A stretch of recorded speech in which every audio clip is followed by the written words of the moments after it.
Assalamualaikum warahmatullahi wabarakatuh. Perkenalkan kami dari kelompok 6 ingin mempresentasikan proyek kami dengan judul Pengaruh Promosi dan Harga Terhadap Kepuasan Konsumen Shopee Indonesia. Perkenalkan anggota kelompok kami dengan saya sendiri Intan Widya Pratiwi. Saya Indah Ramadhani dengan NIM 6422047. Saya Laili Mahmuda. Saya Enda Permatasari. Saya Siti Lasmini. Latar belakang kemajuan teknologi informasi membawa perubahan besar dalam kehidupan, menjadikan internet sebagai kebutuhan pokok karena konektivitas luas, biaya terjangkau, dan kepraktisannya. Hal ini membuka peluang besar di sektor e-commerce. Menurut Dharma, e-commerce memungkinkan perusahaan menjangkau pasar luas tanpa biaya iklan tinggi, sementara konsumen dapat memilih produk 24 jam dan berbelanja tanpa harus datang langsung. Di Indonesia, belanja online berkembang pesat meski sebelumnya terhambat budaya lama dan koneksi lambat. Shopee menjadi platform pilihan karena mudah diakses semua kalangan, didukung dengan tren media sosial. Shopee menarik konsumen dengan diskon, cashback, dan gratis ongkir. Susanto dan Chandra menyebut promosi berdampak 53,5% terhadap kepuasan konsumen, sementara Fania menemukan harga tidak berpengaruh signifikan. Penelitian ini memiliki tujuan untuk menjelaskan bagaimana promosi dan harga mempengaruhi kepuasan konsumen di Indonesia yang dapat mendukung pengembangan strategi pemasaran yang lebih efektif. Selanjutnya, rumusan masalah. Yang pertama, apakah promosi yang dilakukan Shopee berpengaruh terhadap kepuasan konsumen di Indonesia? Yang kedua, apakah harga produk yang ditawarkan Shopee berpengaruh terhadap kepuasan konsumen di Indonesia? Yang ketiga, apakah promosi dan harga secara simultan berpengaruh terhadap kepuasan konsumen Shopee Indonesia? Selanjutnya, tujuan penelitian kami yang pertama untuk menganalisis pengaruh promosi terhadap kepuasan konsumen, yang kedua mengevaluasi pengaruh harga terhadap kepuasan konsumen, yang ketiga mengidentifikasi hubungan antara promosi, harga, dan kepuasan konsumen. Di sini ada promosi. Promosi merupakan salah satu bauran pemasaran yang paling penting yang harus digunakan perusahaan untuk mempromosikan barang dan jasanya. Promosi berfungsi sebagai sarana komunikasi antara perusahaan dengan pelanggan serta memunjuk mereka untuk melakukan pembelian atau menggunakan jasa sesuai kebutuhan dan keinginan.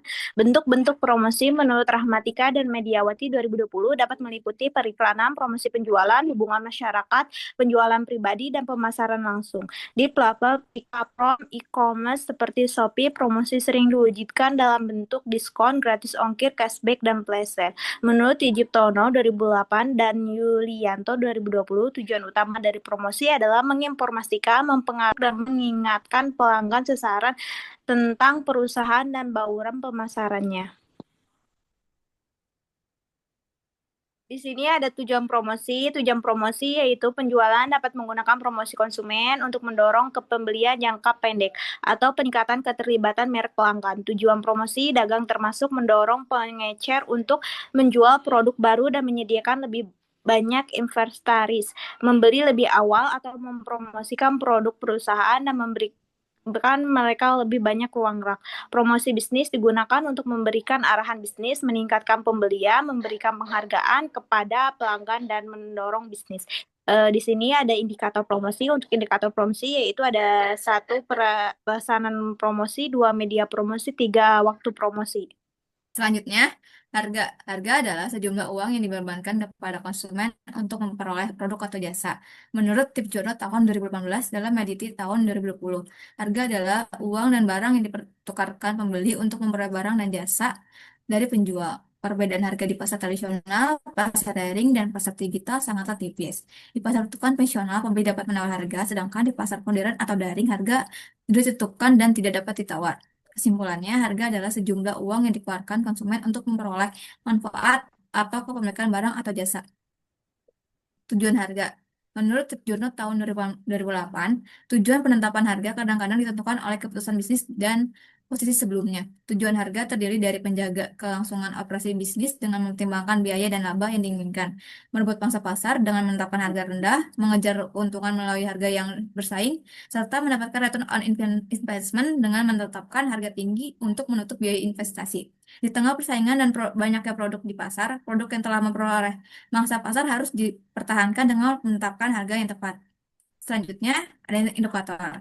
Pertama, harga produk yang terjangkau. Kedua, ada harga yang bersaing. Ketiga, ada diskon atau potongan harga. Dan keempat, harga yang terjangkau untuk daya beli konsumen.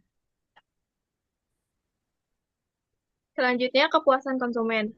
Menurut Kotler, kepuasan konsumen adalah tingkat perasaan seseorang setelah membandingkan kinerja atau hasil yang dirasakan dibandingkan dengan harapannya. Pavlov dan Wirtz yang dikutip oleh Fandi Gitono, kepuasan adalah suatu sikap yang diputuskan berdasarkan pengalaman yang didapatkan. Sangat dibutuhkan penelitian untuk membuktikan ada atau tidaknya harapan sebelumnya yang merupakan bagian terpenting dalam kepuasan. Kepuasan pelanggan dapat menjadi indikator loyalitas konsumen dan berperan penting dalam keberlangsungan bisnis, terutama di era digital saat ini. Selanjutnya, tujuan kepuasan konsumen. Menurut Kotler dan Keller, terdapat 3 metode untuk mengukur tujuan kepuasan konsumen. Pertama, sistem pengaduan dan saran, di mana bisnis yang berorientasi pelanggan harus memberi kesempatan kepada konsumen untuk menyampaikan keluhan, kritik, dan saran melalui berbagai media, seperti kartu komentar, panggilan layanan, atau kotak saran. Kedua, lost customer analysis, yaitu perusahaan sebaiknya menghubungi pelanggan yang telah berhenti membeli untuk mengetahui penyebabnya, dan segera melakukan perbaikan. Ketiga, survei kepuasan pelanggan, yaitu perusahaan melakukan penelitian melalui survei atau angket untuk memperoleh tanggapan pelanggan dan mengukur tingkat kepuasan mereka. Selanjutnya, indikator kepuasan konsumen. Di sini ada 3. Yang pertama, kepuasan sebelum penjualan. Kedua, kepuasan produk dan harga. Ketiga, kepuasan setelah penjualan. Selanjutnya, kerangka berpikir. Dalam penelitian ini menggambarkan adanya pengaruh antara promosi X1 dan harga X2 terhadap kepuasan konsumen pada platform e-commerce Shopee di Indonesia. H1 terdapat pengaruh promosi terhadap kepuasan konsumen, H2 terdapat pengaruh harga terhadap kepuasan konsumen, H3 terdapat pengaruh promosi dan harga terhadap kepuasan konsumen secara simultan.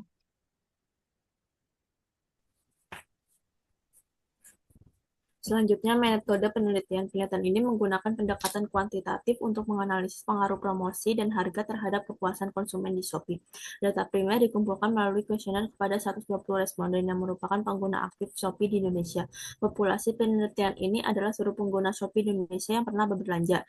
Namun karena jumlahnya tidak diketahui secara pasti, maka penentuan sampel kami menggunakan rumus Hare, yaitu 5-10 kali jumlah indikator. Kami memilih 6 dikali 20 indikator sama dengan 120, maka jumlah minimum sampel adalah 120. Analisis data dilakukan dengan regresi berganda menggunakan SPSS atau untuk menguji hipotesis dan melihat hubungan antar variabel secara statistik. Selanjutnya, karakteristik responden berdasarkan jenis kelamin ada laki-laki sebanyak 23 orang, perempuan sebanyak 97 orang, dengan jumlah 120 orang. Berdasarkan usia 15-20 tahun sebanyak 28 orang, usia 21-25 tahun sebanyak 55 orang, usia 26-30 tahun sebanyak 2 orang, dan usia 30 tahun ke atas sebanyak 35 orang, dengan jumlah 120. Selanjutnya, uji validitas. Uji validitas itu untuk mengukur kevaliditasan setiap indikator. Pada penelitian kami, tabelnya itu dilihat pada tabel produk momen dengan 120 dengan signifikasi 5%, dengan besarnya sebesar 0,178. Maka R hitung kami lebih besar dari R tabel. Maka pada proyek kami, penelitian kami, semua indikator dinyatakan valid karena R hitung lebih besar daripada R tabel. Selanjutnya, uji reliabilitas itu untuk mengetahui stabilitas dan konsistensi ukuran setiap variabel. Dengan persyaratan yang pertama, jika nilai Crosby alpha lebih dari 0,6 maka dinyatakan reliable. Yang kedua, jika nilai Crosby alpha kurang dari 0,6 maka tidak dinyatakan reliable. Pada penelitian kami, variabel promosi Crosby alpha-nya sebesar 0,785, variabel harga Crosby alpha-nya sebesar 0,793 dan kepuasan konsumen sebesar 0,811. Jadi penelitian kami setiap variabelnya lebih besar dari 0,6, maka setiap variabel dinyatakan reliable. Selanjutnya, uji asumsi klasik. Di uji asumsi klasik ini yang pertama ada uji normalitas. Pada uji normalitas kami menggunakan metode pp-plot. Bisa dilihat pada garis diagonal, pada titik-titik yang mendekati garis diagonal yang dinyatakan berdistribusi normal. Selanjutnya, uji multikolinearitas. Uji ini bertujuan untuk memastikan bahwa antar variabel independen tidak terjadi multikolinearitas atau hubungan linear yang tinggi. Menurut Sugiono, multikolinearitas tidak terjadi jika nilai Viv lebih kecil dari 10 dan toleransinya lebih besar dari 0,10. Bisa dilihat di sini pada penelitian kami, toleransinya itu sebesar 0,238 dan Viv-nya 4,202, yang artinya tidak terjadi multikolinearitas.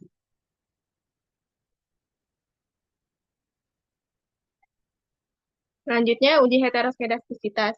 Uji ini dilakukan dengan menggunakan metode Gleiser, yaitu meregresikan nilai absolut residual atau ABS res terhadap variabel independen.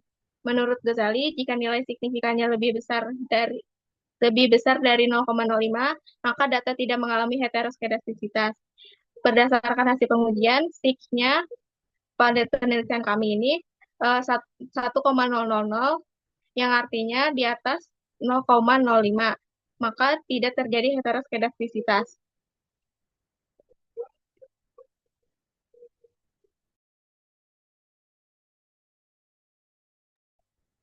Di sini ada uji hipotesis, yaitu uji T, yang dimana persyaratannya T hitung lebih besar dari T tabel atau signifikan lebih kecil dari 0,05, maka HO ditolak dan H1 diterima. Terdapat pengaruh. T hitung lebih kecil dari T tabel atau signifikan lebih besar dari 0,05, maka HO diterima dan H1 ditolak. Tidak terdapat pengaruh. Di sini ada tabel di sini ada tabel total promosi, yaitu di mana nilai T hitungnya sebesar 0,382 dan nilai T tabelnya yaitu 1,980 dan nilai signifikannya yaitu 0,703, yang dimana tidak terdapat pengaruh. Untuk tabel harganya yaitu di mana T hitungnya 10,089 dan T tabelnya 1,980 dan nilai signifikannya lebih kecil dari 0,05, maka HO ditolak dan H1 diterima. Terdapat pengaruh. Selanjutnya, uji F. Persyaratannya, yang pertama ada F hitung lebih besar dari F tabel atau signifikasinya lebih kecil dari 0,05, maka H0 ditolak dan H1 diterima, maka artinya terdapat pengaruh. Kedua, F hitung lebih kecil dari F tabel atau signifikasinya lebih besar dari 0,05, maka H0 diterima dan H1 ditolak, artinya tidak terdapat pengaruh. Terus, berdasarkan hasil uji F pada tabel ANOVA diketahui bahwa nilai F hitung sebesar 228,268 lebih besar dari F tabel yang senilai 3,07 dan signifikasinya lebih 0,001 lebih kecil dari 0,05, maka H0 ditolak dan H1 diterima, artinya terdapat pengaruh. Dengan demikian, dapat disimpulkan bahwa variabel independen promosi dan harga berpengaruh secara simultan terhadap kepuasan konsumen. Lalu selanjutnya ada regresi linear berganda. Di sini kita dapat lihat bahwa tabel konstanta sebesar min 1,617 ini menunjukkan nilai konstan di mana jika variabel promosi X1 dan harga X2 sama dengan 0, maka kepuasan konsumen Y sebesar min 1,617. Yang kedua kita lihat di tabel total promosi sebesar 0,32, menunjukkan bahwa variabel promosi X1 berpengaruh positif terhadap kepuasan konsumen Y. Dapat disimpulkan jika variabel promosi ditingkatkan sebesar 1 satuan, maka kepuasan konsumen akan naik sebesar 0,032 satuan dengan anggapan variabel bebas lainnya sebesar konstan. Lalu yang ketiga di sini kita lihat bahwa total harga sebesar 0,861. menunjukkan bahwa variabel harga X2 berpengaruh positif terhadap kepuasan konsumen Y. Dapat disimpulkan jika variabel harga X sebesar 0,861 satuan dengan anggapan variabel baseline sebesar konstan. Lalu di sini rumusnya Y sama dengan A ditambah B1 X1 ditambah B2 X2 ditambah B3 X3 ditambah E. Y sama dengan min 1,617 ditambah 0,032 X1 ditambah 0,861 X2. Selanjutnya, koefisien determinasi simultan. Hasil analisis regresi menunjukkan nilai S-square sebesar 0,0793 atau 79,3% variasi kepuasan konsumen dijelaskan oleh promosi dan harga. Sedangkan 20,7% sisanya dipengaruhi faktor lain atau di luar model penelitian ini. Selanjutnya, nilai adjective R-square sebesar 0,792 menunjukkan bahwa model tetap kuat dan stabil tanpa overfitting meskipun telah disesuaikan dengan jumlah variabel secara keseluruhan. Model regresi ini dinilai cukup baik dan relevan dalam menjelaskan pengaruh promosi dan harga terhadap kepuasan konsumen. Koefisien determinasi parsial. Selanjutnya dapat dilihat dalam kolom promosi, kita lihat standardis koefisien beta sebesar 0,33, lalu di kolom harga sebesar 0,862. Lalu pada zero order promosi sebesar 0,785 dan di kolom harga sebesar 0,890. Selanjutnya, koefisien determinasi parsial. X1, variabel pertama, yaitu promosi, memiliki kontribusi sebesar 259,05% terhadap variabel Y, kepuasan konsumen. Nilai ini diperoleh dari hasil perkalian beta 0,033 dengan zero order correlation-nya 0,785. Yang kedua, X2, variabel kedua, harga, memiliki kontribusi lebih besar, yaitu 776.171,80% yang berasal dari beta 0,862 dikalikan dengan zero order correlation 0,890. Selanjutnya, total kontribusi dari kedua variabel terhadap kepuasan konsumen atau Y secara parsial adalah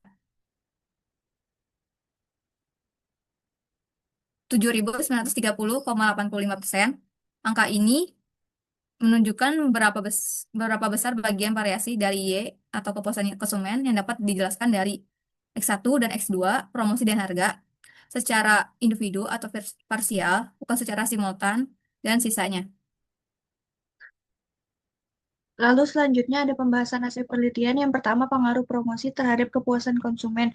Berdasarkan uji bahwa nilai hitung variabel kualitas promosi X1 sebesar 0,382, sedangkan nilai T-tabel sebesar 1,980, dan nilai signifikan sebesar 0,703 lebih besar daripada 0,05.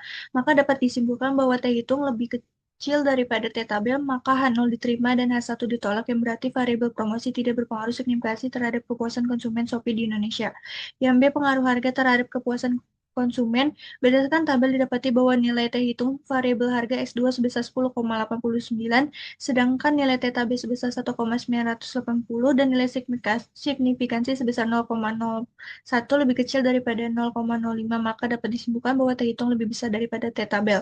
Maka H0 ditolak dan H1 diterima, yang berarti variabel harga berpengaruh positif terhadap kepuasan konsumen Shopee di Indonesia. Yang C, pengaruh promosi dan harga terhadap kepuasan konsumen. Berdasarkan hasil uji ANOVA bahwa secara simultan variabel independen yang terdiri dari promosi dan harga memiliki F hitung sebesar 228,268 lebih besar dari F tabel 3,07, sedangkan nilai signifikansi sebesar 0,01 lebih kecil daripada 0,05, maka dapat disimpulkan bahwa H0 ditolak dan H1 diterima. Artinya terdapat pengaruh positif dan signifikansi antara variabel promosi dan harga terhadap kepuasan konsumen platform aplikasi Shopee Indonesia. Di sini ada kesimpulan. Yang pertama ada promosi tidak berpengaruh signifikan terhadap kepuasan konsumen pengguna Shopee. Hal ini menunjukkan bahwa meskipun ada promosi, para konsumen tidak selalu membuat pelanggan lebih puas saat berbelanja di platform Shopee di Indonesia. Yang kedua, harga terbukti berpengaruh positif dan signifikan terhadap kepuasan konsumen pengguna Shopee di Indonesia. Dengan harga yang kompetitif dan sesuai dengan kualitas produk, konsumen dapat lebih puas melakukan pembelian. Yang ketiga, terdapat pengaruh positif dan signifikansinya antara variabel promosi dan harga terhadap kepuasan konsumen pada platform aplikasi Shopee di Indonesia memberikan kontribusi sebesar 79,3% dan sisanya 20,7% dipengaruhi oleh variabel lainnya yang tidak masuk dalam penelitian ini. Hal ini menunjukkan bahwa semakin tinggi strategi promosi dan penempatan harga yang dilakukan oleh Shopee, maka akan semakin tinggi tingkat kepuasan yang dirasakan oleh konsumen. Lalu selanjutnya ada saran dari kami. Yang pertama, promosi tidak berpengaruh secara signifikansi terhadap kepuasan konsumen di Shopee Indonesia. Oleh karena itu disarankan agar Shopee mengevaluasi strategi promosi yang diterapkan supaya lebih sesuai dengan preferensi konsumen. Yang kedua, harga memiliki pengaruh secara signifikansi terhadap kepuasan konsumen di Shopee Indonesia. Maka Shopee perlu mempertahankan strategi harga yang kompetitif serta mempertahankan kualitas produk yang seimbang. Yang ketiga, berdasarkan hasil penelitian yang menunjukkan bahwa promosi dan harga berpengaruh secara simultan terhadap kepuasan konsumen di Shopee Indonesia, disarankan agar pihak Shopee terus mengembangkan strategi promosi menarik dan mempertahankan penetapan harga yang kompetitif. Langkah ini sangat penting untuk menjaga dan meningkatkan tingkat kepuasan konsumen, terutama di tengah persaingan ekonomi yang semakin ketat. Yang keempat, berdasarkan hasil analisis regresi linear berganda, diperoleh bahwa variabel harga memiliki koefisien sebesar 0,861. Ini berarti setiap kali terjadi peningkatan harga sebesar 1 satuan, kepuasan konsumen akan meningkat sebesar 0,861 satuan. Dengan asumsi variabel lainnya tetap konstan. Sisi lain, variabel promosi hanya menunjukkan koefisien sebesar 0,032 yang mencerminkan pengaruh yang relatif kecil. Oleh karena itu, disarankan agar Shopee memprioritaskan strategi penyesuaian harga yang efektif, mengingat dampak yang signifikan terhadap kepuasan konsumen. Namun promosi juga penting diperhatikan sebagai faktor pendukung dalam meningkatkan keseluruhan kepuasan pelanggan. Sekian presentasi dari kami, kurang lebihnya mohon maaf. Wassalamualaikum warahmatullahi wabarakatuh.